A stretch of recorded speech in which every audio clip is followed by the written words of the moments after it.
Csend volt sokáig, túl sokáig. De most, hallod, ez már nem suttogás, ez dobbanás. Poros úton jöttünk, súly volt a vállon, szavak helyett sokszor csendült a tájon, de bennünk égett valami rég. Egy érzés, hogy egyszer eljön még. Nem tört meg minket sem szél, sem idő, a múltunk súly, de a jövő erő. Most együtt állunk, nincs több fal, egy hang lett minden magyar. Nem félünk, talpon állunk, minden magyar szíve dobbanjon együtt. Mindegy, hogy fiatal vagy idős, egy a szív és a jövő.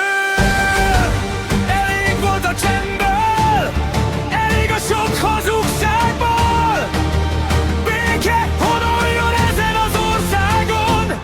Áradjon a Tisza, folyjon, zúgjon, vigye el a rablómocskot. Egy hang lettünk, egy a szó, ez a föld most újra szól. Most már nincs több régi harc, szív a szívvel összetart. Egy az út és egy a jel, mi együtt emelkedünk fel. Áradjon a szeretet, áradjon a szeretet, áradjon a szeretet.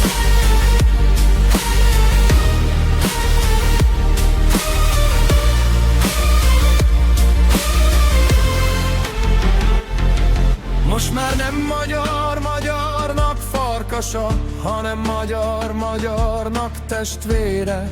Nincs különbség, csak magyar van. Egy vér, egy szó, egy akarat. Falakat bontunk, újakat építünk, egymás szemébe végre nézünk. Ami volt az elmúlt rég, most együtt írjuk a történetet. Dobban a szív, ez már nem játék. Lép a tömeg, nincs több mergyék. Fent a fej, mi nem hátrálunk. Egy az erő, ha együtt állunk. Szavak helyett most tettek jönnek. Régi láncsok mindent törnek.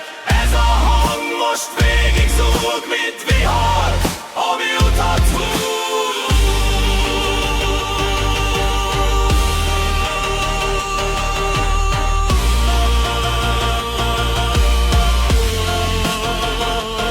Áradjon a Tisza, folyjon, zúgjon, figyel a rablómocskot. Szívünk dobban egy ütemre, ez a hang most örök jel. Egy nép, egy szív, és most végre együtt dobban. Szeretlek, Magyarország!